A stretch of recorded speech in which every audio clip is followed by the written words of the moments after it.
Columbia Institute of Technology acknowledges that our campuses are located on the unceded traditional territories of the Coast Salish nations of Musqueam, Squamish, and Tsleil-Waututh. Good morning.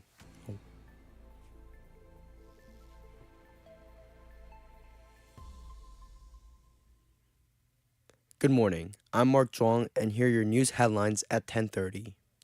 Richmond police says a person has been arrested after they accessed an aircraft without authorization at Vancouver's International Airport.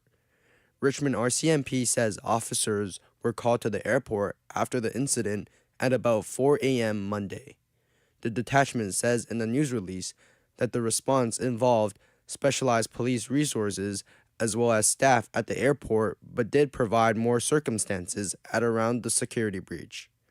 Police say the situation was resolved and a person has been taken into custody. They say the investigation is ongoing. Vancouver's International Airport's flight information system is showing few delays and no cancellations as of 9 a.m. Warm weather is rising across British Columbia, breaking daily temperature records in at least 24 locations this weekend, with several spiking above 30 degrees. Environment Canada says amongst the highest was Pemberton with 32 degrees on Sunday. Other parts of the interior BC also saw temperatures push past 30 degrees on Sunday. The BC Wildfire Service says it is expecting above seasonal temperatures into this week and warns that it could increase the likelihood of new wildfire starts. There are about 31 active wildfires in BC, with roughly 10 started within the last 24 hours. Our producer Blake will now talk about upcoming stories.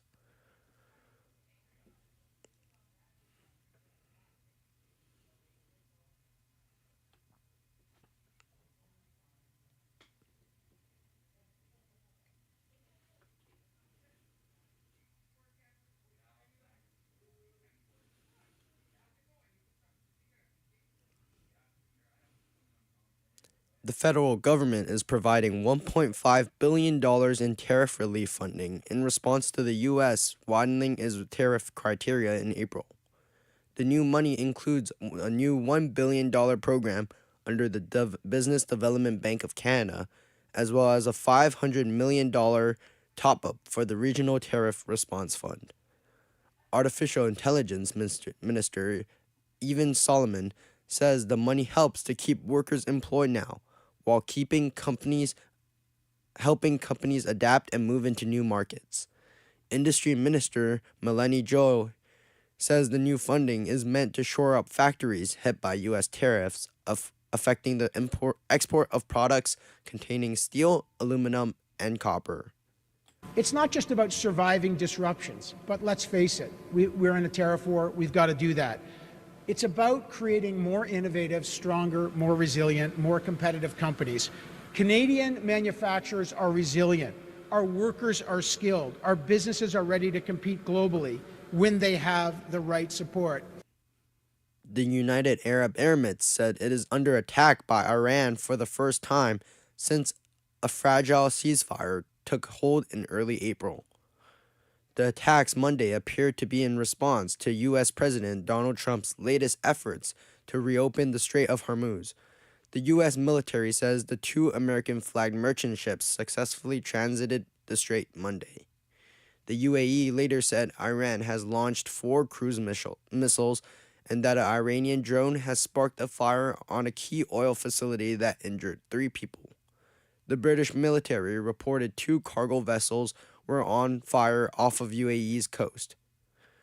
Ontario is planning to give special constables on some transit systems the power to arrest people using drugs on public transit. Solicitor General Michael Kernzer says there is no denying the impact illegal drug use has on users, but it's also an issue for people around them. Far too many Ontarians are encountering individuals whose behavior is affected by these substances in their day-to-day lives, on their way to work, in their communities, and in parks and in public spaces. This morning, passengers and industry experts continue to react to Spirit.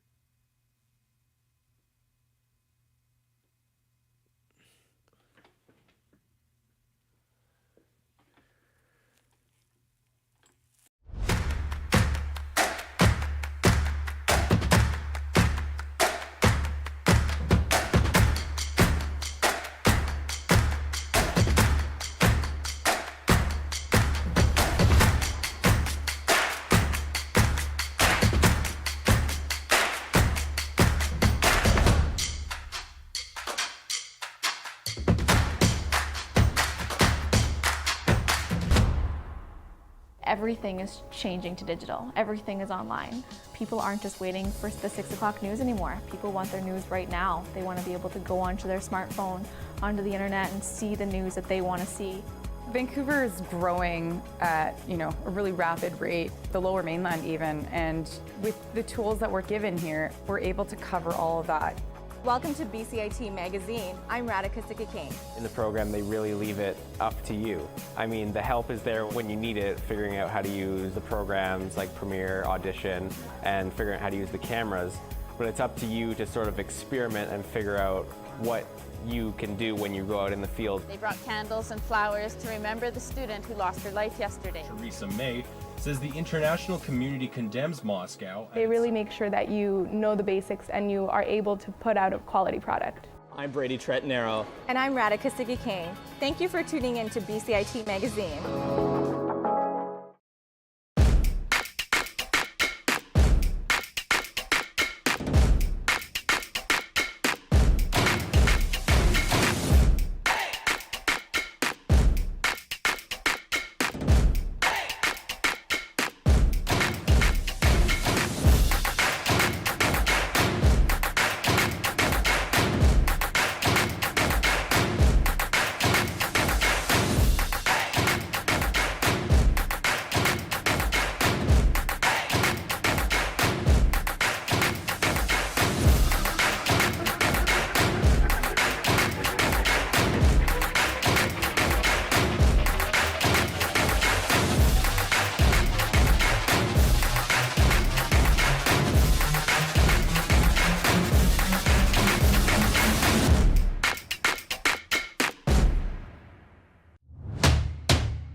Hello.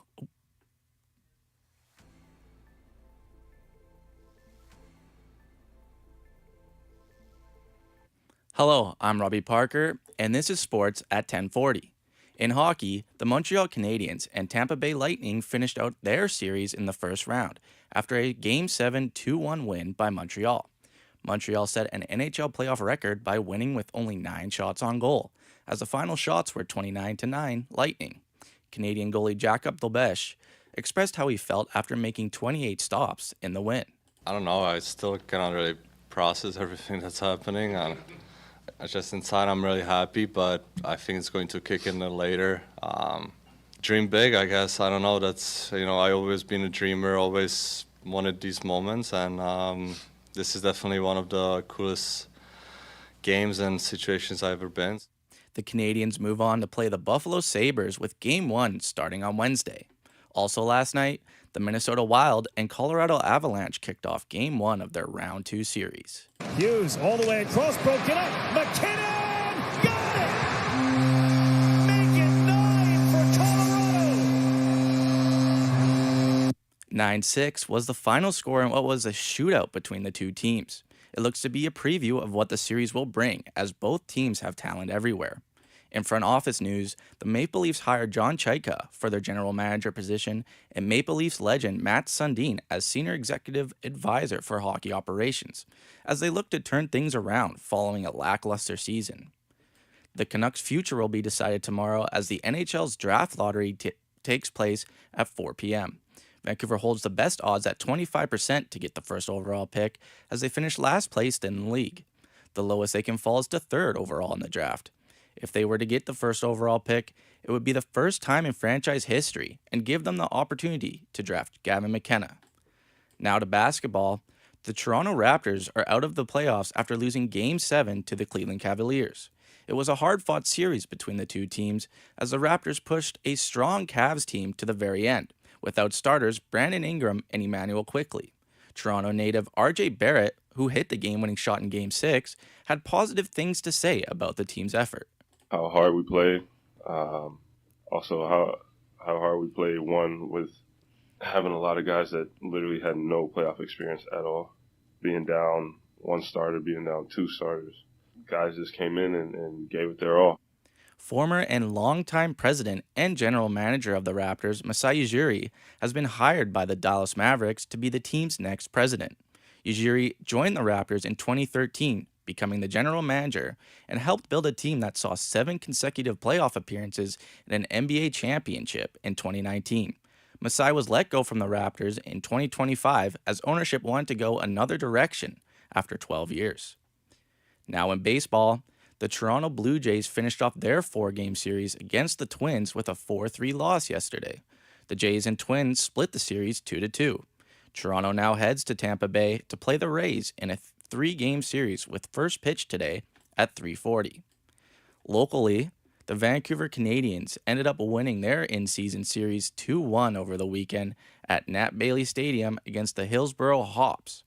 It was a close series, as both wins from the Canadiens were by 1 score. Vancouver heads to Eugene to face off against the Emeralds for a 5-game series. 2 other sports events this weekend. Horse Golden Tempo took home first place at the Kentucky Derby. Trainer Sherry Duveau also became the first female trainer to win at the Kentucky Derby. Here's her describing what it felt like to earn that achievement. I just really couldn't imagine that I actually won the Kentucky Derby as a trainer, much less the first female thoroughbred trainer to win the Kentucky Derby. In golf, this week's PGA Tour event, the Cadillac Championship, was dominated by Cameron Young, who shot 19 under throughout the 4 days, ultimately winning by 6 shots. Scottie Scheffler was the runner-up, making it 3 events in a row now for him. Canadian Nick Taylor finished tied for 9th. As the PGA Championship sneaks up on us on May 13th, it is unclear who the favorite is right now. This is Robbie Parker, and these were your sports headlines at 1040.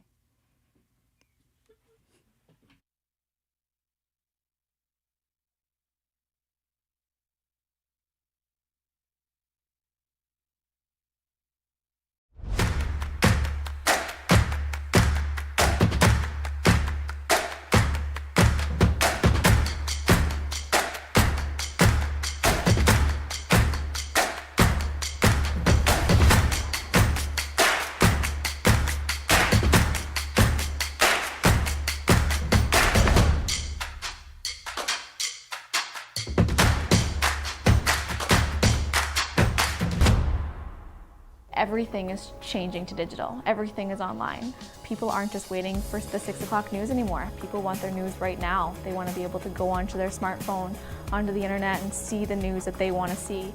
Vancouver is growing at, a really rapid rate, the Lower Mainland even, and with the tools that we're given here, we're able to cover all of that. Welcome to BCIT Magazine. I'm Radhika Sikakane. In the program, they really leave it up to you. I mean, the help is there when you need it, figuring out how to use the programs like Premiere, Audition, and figuring out how to use the cameras. But it's up to you to sort of experiment and figure out what you can do when you go out in the field. They brought candles and flowers to remember the student who lost her life yesterday. Theresa May says the international community condemns Moscow. They really make sure that you know the basics and you are able to put out a quality product. I'm Brady Tretanero. And I'm Radhika Sikakane. Thank you for tuning in to BCIT Magazine.